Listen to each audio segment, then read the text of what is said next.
সূরা ফাতিহা বুকে হাত দিয়ে পড়লে 3 দিনে ফলাফল পেয়ে যাবেন।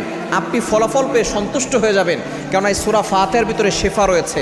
এই সূরা ফাতিহা হচ্ছে উম্মুল কোরআন, কোরআনের সারাংশ, কোরআনের মা। শুধু তাই নয়, এই সূরা ফাতিহাকে বলা হয় সূরাতুশ শিফা। এটা হচ্ছে শিফার সূরা।